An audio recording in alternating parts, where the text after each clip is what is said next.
Hello, everybody. I'm Angela Glover Blackwell, and I'm the founder and resident of Policy Link and a professor of practice at the Goldman School of Public Policy.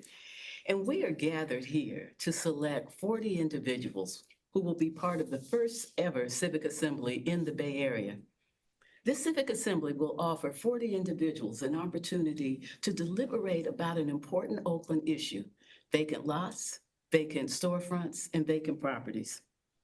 An assembly is something that actually started in the US, but mostly they've been international. They're just starting to pop up again in the US. And what they are is an opportunity for people to be randomly selected, to be involved in a process that allows them to decide how they want to pursue an important issue and make that recommendation to the government. The focus again is on what to do in Oakland about vacant lots, vacant storefronts, and vacant commercial properties. This assembly is being sponsored by PolicyLink and the UC Berkeley Goldman School of Public Policy, particularly their Democracy Policy Initiative. It's been designed by a steering committee of people who live right here in Oakland, who've been meeting for months designing this process so that it'll be a smooth operation when the 40 people begin their deliberations. Before this session is over, we will have selected the 40 people. But I want to take a moment and tell you about who the people are who have been on the steering committee. We've had Cheney Turner, who is the head of voter engagement for Oakland Rising; Chris Iglesias, CEO of Unity Council; Barbara Leslie, CEO of the Oakland Chamber of Commerce; Gabriela Galacia, who is executive director of Street Level Health Project; Gregory Hodge, who's to my right, you'll hear from shortly, who's the CEO of Brotherhood of Elders; Kate O'Hara, Executive Director of EBASE; Keith Brown, Executive Secretary Treasurer of Alameda County Labor Council; Malika Parker, Executive Director of the Black Organizing Project; Nancy Falk, who's here today with the Oakland Charter Reform Project; Pastor Jackie Thompson, Senior Pastor of Allen Temple Baptist Church; Pastor Todd Benson, Executive Director of Faith in Action, East Bay; and Quinn Delaney, Board Chair of the Akhenaten Foundation. I wanted to take a moment to read that so you could have a sense of who your neighbors and leaders are in the area who have been busy doing this. This is a project that this project requires a lot of professional specificity. You don't just call people together and do this. There's a way to do it. And we have been lucky enough to have Healthy Democracy, a group that has been leading these kind of efforts in this country and international as part of our support system. We've also had the Possibility Lab at UC Berkeley, which is known for its extraordinary work to link community to government and really try to promote transformative innovation. We've also had the support of the Public Good Group that actually has been helping with deliberative democracy around the country. What will happen today is, as part of this process, we're going to select the people from the hundreds who put themselves forward to be able to pick the ones. And then after this, that group will assemble. And that group will assemble to do hard work. This isn't just come and tell us what you think. This is come and bring your experience, learn what's happened, find out what people have been doing in other places, find out who within government actually has any control over this, and what models have we seen where other people have been able to deal with this problem. That will happen a late weekend in August, a late weekend in September, and a late weekend in October. But this is really the kickoff of Oakland's first Civic Assembly. With me is Gregory Hodge, who has been acting as chair of the steering committee, and you probably know him locally for the work that he does all across Oakland, but very much now associated with the Brotherhood of Elders. Cool. Thanks, Angela. Want to welcome everybody who's joined us today. I want to welcome you for a really important public conversation.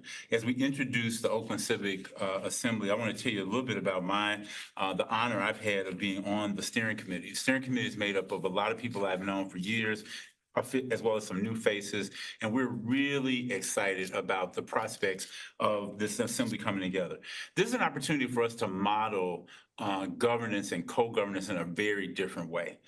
Typically, and if you've ever been to a school board meeting, I served on a school board for 8 years, or you go to a city council meeting or a board of supervisors meeting, typically members of the public get 3 minutes or 2 minutes to weigh in on some public issue. Much of what we've done in those settings has become, in my opinion, very performative. We all sort of assume the role that we need to assume. This is different. This is an opportunity for everyday citizens to learn about an issue, to study that issue, to deliberate and debate on it, and then reach consensus. And that, in my opinion, is really a important and ambitious aspiration for us to operate differently. If we do this well, we know that this model could be replicated for other issues that the city is facing. We've been in a 6-month process. We've been meeting biweekly, selecting a topic, defining representation, getting the word out, and being very careful not to put our thumb on the scale, not to have any preconceived outcome for how vacant properties and lots get used to become thriving places in the city. It's going to be very important for Oaklanders all around the town folk, as we would say, to weigh in and watch. We have launched a new website. It's oaklandcivicassembly.org. That site just became live today. So you'll get a chance to keep up with the process and the progress of the Oakland Civic Assembly at that website. Be on the lookout for, once this process ends in late October, for recommendations that we know and that we hope will make Oakland a stronger, better, and more vibrant place to live. I want to turn this now over to Lauren Babcock, who is with Healthy Democracy, to talk about the model of a civic assembly and the process for selection. Awesome. Well, thank you, everybody. It's great to be here with all of you. My name is Lauren Babcock. I am a program director at Healthy Democracy and a co-executive director here with my fellow co-executive directors, 3 of the 4 of us. Healthy Democracy is a nonpartisan nonprofit that designs and coordinates deliberative democracy programs, including civic assemblies. And we are so excited about this project and to be here tonight and to select the Oakland Assembly. So when we come into these processes, our purpose is to help coordinate and design a credible process with a lot of fidelity, where the delegates, where the Oakland residents are free and able to work together to create their recommendations without any inside interference, with complete autonomy and support, and then give their recommendations to the convening organizations.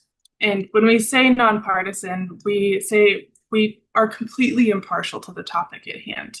We take no sides on the topic of the Civic Assembly. We are strictly the process people. We're the behind the scenes people, and all of the decisions of the deliberations are fully in the hands of you Oaklanders.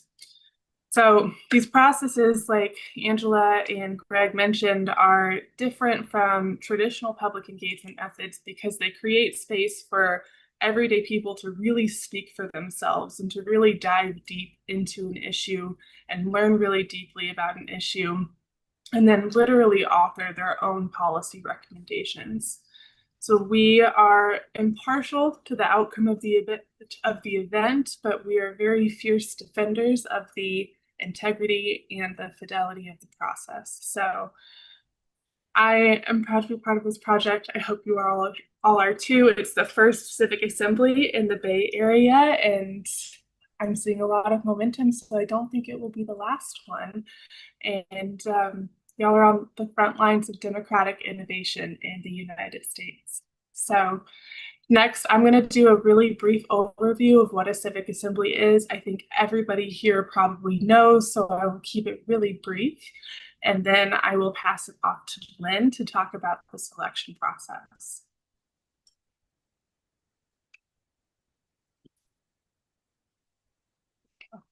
Make myself smaller. Here we are, Healthy Democracy, neutral, impartial, nonpartisan. We do democratic lotteries, civic assemblies, deliberative processes. We work largely in the United States, occasionally internationally as well. And we work with governments, nonprofits, and others to design new democratic systems that tackle our most difficult policy questions, from housing to healthcare, with a special love for civic assemblies. Go to the next slide. So, actually, let's go one back. Oh, yeah. So what is a civic assembly? You may have heard this called a citizens assembly, a citizen jury, or a policy jury. We prefer the term civic assembly for a couple different reasons. We believe it's more inclusive and a more equitable description of what the process actually is. So we'll break this down bit by bit, but the overview is that a civic assembly is a group of residents who are selected by lottery who are demographically representative of their community. These residents become delegates, come together, and they deliberate and collaborate on a chosen topic. They do some analysis and then ultimately form a set of policy recommendations that they deliver directly to their local government or another convening entity or decision maker. So if we break this down, 1, a group of residents who were selected by lottery and are demographically representative of this community. The first thing we do is we identify the demographic targets. So we want to know that if 50% of the city of Oakland is female, then 50% of the assembly is going to be female as well. We then send out invitations. We've sent out 20,000 invitations to randomly selected households in Oakland. Those who are interested in participating respond, they complete the demographic survey, and then the respondents are entered into a democratic lottery using a software called Panelot. And Lynn will talk more about this later, but this is the phase that we're at right now. This is the selection phase.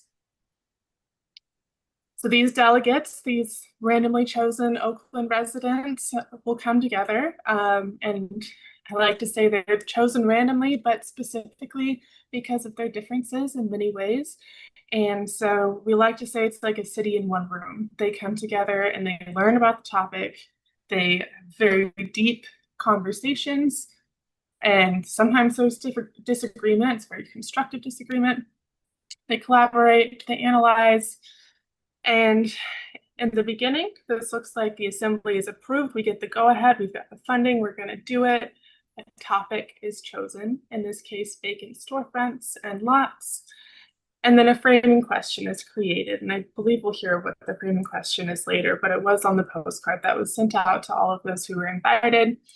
And then the delegates come together, learn, deliberate, analyze, develop recommendations. And at the end, they have developed a set of policy recommendations that they deliver directly to typically local government. It can be another convener, but when we say directly, it's face to face. They're usually giving a presentation to the people who have convened these processes. So at the very end of this, when all of these policy ideas and recommendations are floating around and they've been dug into and explored and deliberated and debated and analyzed, we then do a vote, and the delegates will prioritize the solutions. They will review and then edit the recommendations, and we do a supermajority vote. So those that get, I believe it's 75% or more support from the delegates will end up on the final report that goes to the decision makers or the local government, but we also don't force any options out. So we can have what we would call minority reports, where options that did not receive 75% or more supermajority support can still be considered and presented. And then the government listens and formally responds and says, this is what we'll do, this is what we won't do, this is why. And usually they're there throughout the whole process, being excited and supportive, and sometimes serving as technical advisors. But it's a rough overview of civic assemblies, and I will pass it off to Lynn to talk about this specific part, the selection process.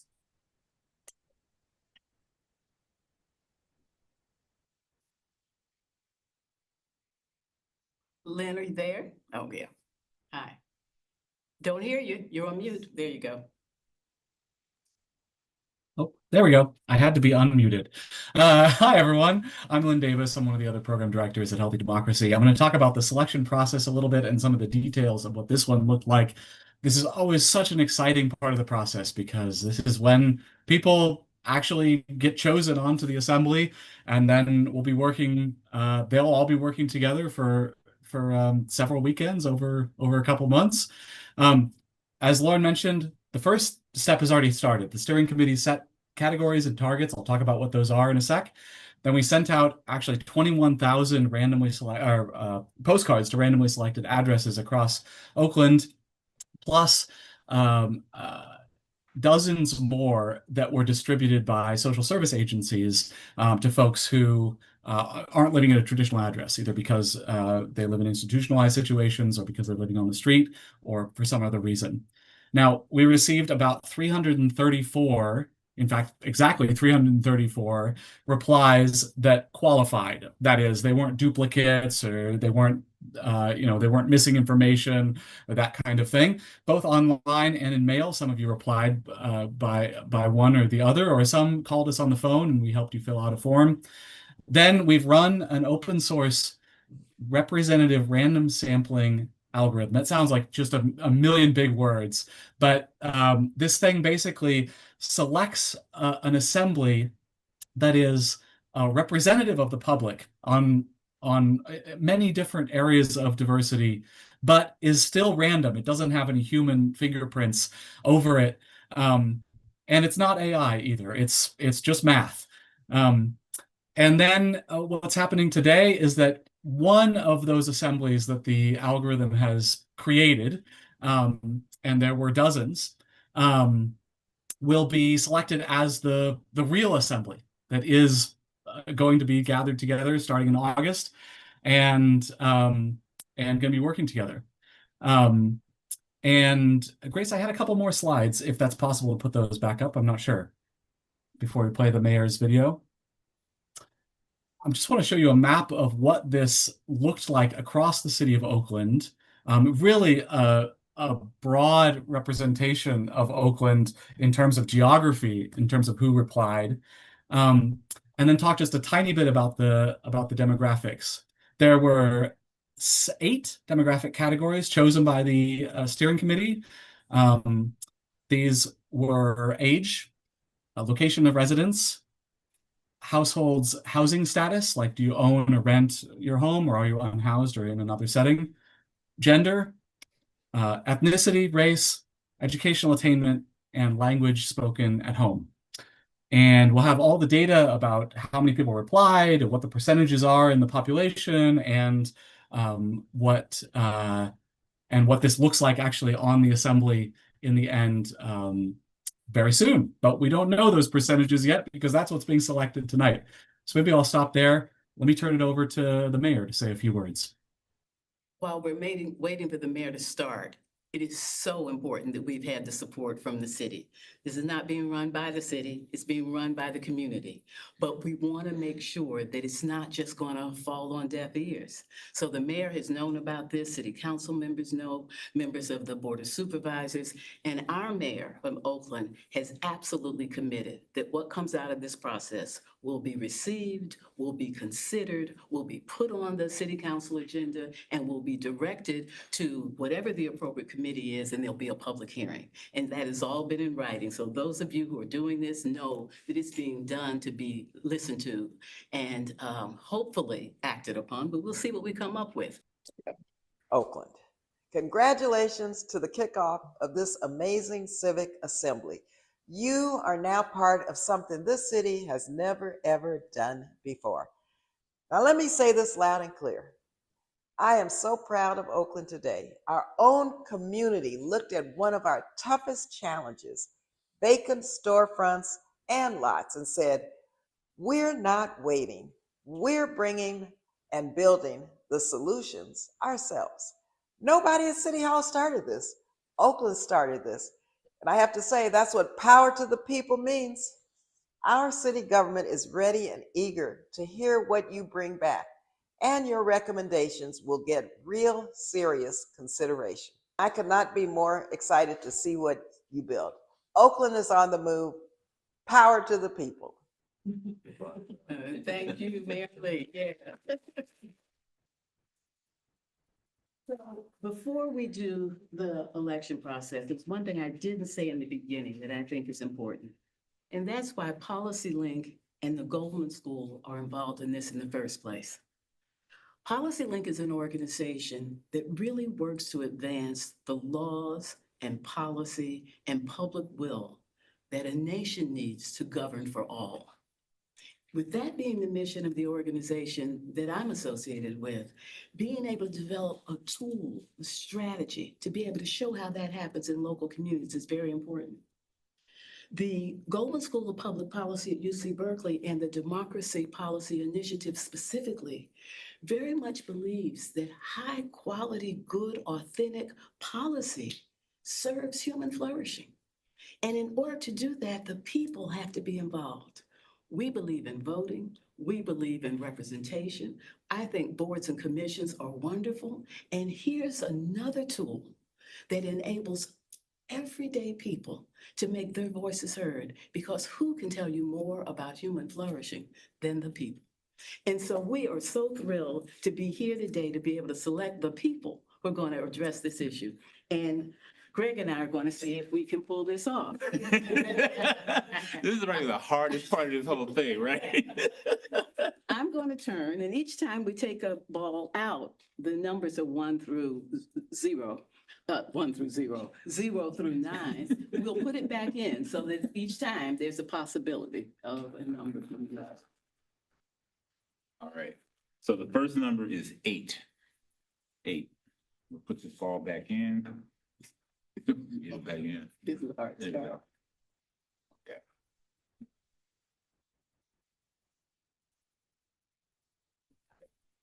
Okay. The second number is 2.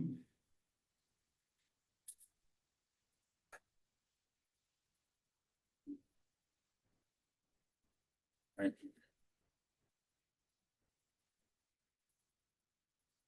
And the third number is 3. Okay. Got it. All right, Lynn, you will have to tell us what this means.